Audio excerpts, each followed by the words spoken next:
But I believe Yes Man, the situation you're into, that's being made into a movie, is that right? Yeah, it is, yeah. It's just... I saw it this week, actually, or first cut. And that's Jim Carrey, and Jim Carrey's playing you in the film. Yeah. And so that's exciting, man. How did that happen? They heard about it and they just came... They phoned up and I said yes, basically. It was kind of quite easy like that. But no, it's hugely exciting and very, very surreal. And is it based on the actual events that took place, or have they kind of, you know... it's a broad... It takes the broad themes of it, which is saying yes. Okay. But, you know, he falls over a lot more than I ever did. Is that the scene with the double glazing man there, or is that another scene there? What's going on there? That's Terence Stamp being the kind of the mentor, the guy that tells him to say yes. Say yes. So, okay. But how did it play? You don't want to spoil the ending for us, but what happened? Did you get yourself any situations that were difficult? For example, did you avoid certain places you would normally go to just because you didn't want to be cornered into saying yes? I ended up in Amsterdam, which is a dangerous place to be. It's a fun place to be as well. And I ended up in a gay leather bar in Amsterdam.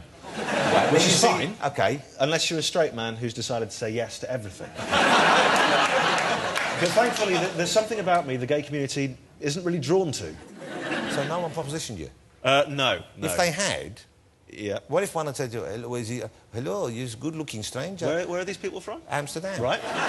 Maybe we have some marijuana, and then I'll give you a little man kiss. Yeah. What would you say? I would say, could you repeat that? OK. If they'd have asked for a little kiss, you'd have to say yes. A little kiss, yeah, why not? And then then it had moved on to a little feel of your moves. A little fumble, depends how I'm feeling. And then if they'd have said, I like to be orally pleasured when I'm out in the evening. Would you do that for me?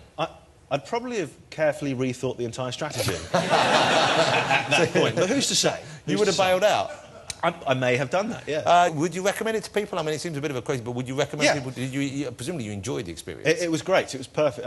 What I would say is say yes more, not just say yes to everything. Yeah, absolutely. Because I think that one of the things I learned is that throughout life, I guess the things that you tend to regret are the things that you said no to, because you don't know how it could have turned out. And there's a sort of a sadness to that. So you don't know who you could have met, or how that could have gone, or what could have happened, or what it could have led to. Yeah, that's a good philosophy. So do more things with your time. Do more things. And if, you know, you make a mistake, it doesn't matter. You've made it. You can move on. Yeah, well, that's a healthy attitude, I guess. Yeah, that's what I tell myself after that gay night in Amsterdam. Yeah, well, but even now, I bet you look back and you enjoyed the evening, didn't you? I certainly did. Who were you there with? Amsterdam. I was just there. You were just there. How did you get there? Who asked you to go to Amsterdam?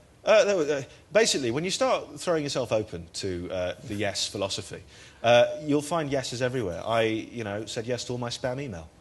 So you now must have, I would have thought, a cupboard full of Viagra and an enormous cock. I am the proud possessor of a male enhancement patch. No, really? Yeah, which is great and everything. That's why I've crossed my legs. But it's a bit embarrassing if your parents come round and they find it in your bathroom and they ask you some questions and you've got to say yes. OK, let's talk about this new book, Friends Like These. Friends Like These. This isn't a movie or a TV series, this is just a book? It's a book. OK, I've been reading this book, I've enjoyed it. I got to the bit where you've got back and you've just met Michael and you're going to visit someone else. Oh, cool. It's an unusual story. Once again, this is another thing. It did seem to me like maybe you need a focus in your life, don't you? Because you just seem to be sitting around and you just come out with these... Have you ever had, like, a proper job? I worked at Argos when I was 16, so no. No, I haven't. So, but would you not want a proper job, or you just enjoy doing these things with your time? I mean, where do you want to be in 10 years' time, Danny Wallace? Where are you going to be? You're going to look back and say, yeah, I said yes for 6 months, and I met all my old friends again. But, do you not want to leave something behind of lasting? You want to do something that fills you with pride? Or is this it for you? Do you like doing these things that much? I don't know. I like to do things that are fun. Whimsy? Yeah, a bit of whimsy. So as long as I'm having fun in 10 years' time, I don't mind who I'm with or where that is or what's going on. So what's the story behind Friends Like These? Because this is to do with you getting older and not being that happy about it, really. Is that right? Yeah, it's to do with... I was turning 30, basically, and I don't know, things had changed a bit. I used to live in the East End and sort of drinking dingy boozers and see my mates, and my fridge was just full of Dairy Lee Dunkers and processed meats and cheese in pre-sliced. You're living the life of a young man? Yeah, a young man. And then suddenly I was living in a new area of town, and I was married, and I had, ready access to Basil.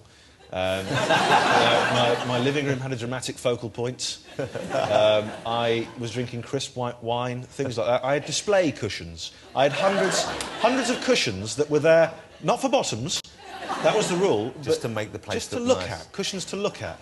I was watching Homes Under the Hammer. So, life was a nightmare. Your life had gone tragically wrong. Had gone You had to wrong. grab hold of it again. Yeah. So what instigated the change? When did you decide I've got to shake things up? My parents sent me a box full of stuff that they didn't really want in their house but didn't want to throw away either, full of school reports and letters and photos and stuff. And in there was an address book with 12 names in. And they were the names of my best mates growing up. And I moved around a lot as a kid, different schools. You lost touch, yeah? Lost touch, yeah. And I just thought, if I'm getting older, if I'm becoming a man, and if I've got display cushions, I wonder if they have as well. And so I just thought, well, I'll track them down and I'll turn up wherever they are in the world, knock on their door and say, hello, you last saw me in a McDonald's in East Midlands in the 1980s. Are you coming out to play? And they did. What was the most interesting thing, what was the most surprising thing about the way they were today as opposed to the way you remember them? Well, I mean, I think you'd assume that most of your friends would be working, like, in IT or something when you set out. Yeah. And I set out and I found one of them is essentially a Fijian prince.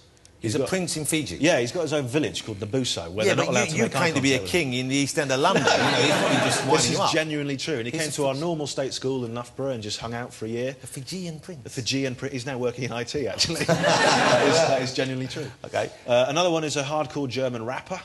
Wow. Yeah, and I turned up in Berlin and was picked up in this blacked-out, sort of blinged-up Merc. I looked like the company accountant.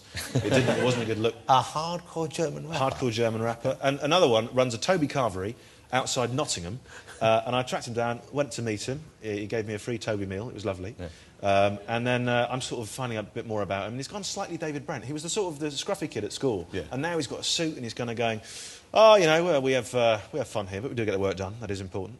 We serve 3,000 dinners a week, 3,500 at bank holidays.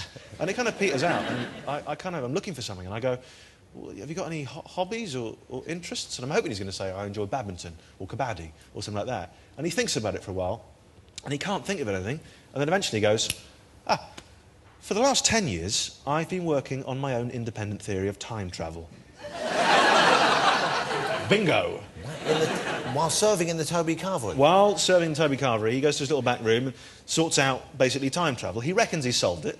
Yeah. He solved string theory. That was by accident. He didn't mean to do that, but that worked out well.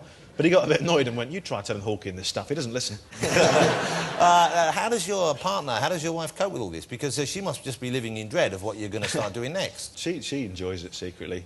Yeah, yeah, exactly. You hope? It keeps her in display cushions. OK.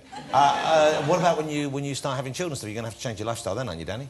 I guess so. Do you know something I don't? No. I just wonder, you know, one day you're going to have to... Settle down. Well, what are you going to do with kids? How are you going to do that with kids? I don't know. Please don't make me worry.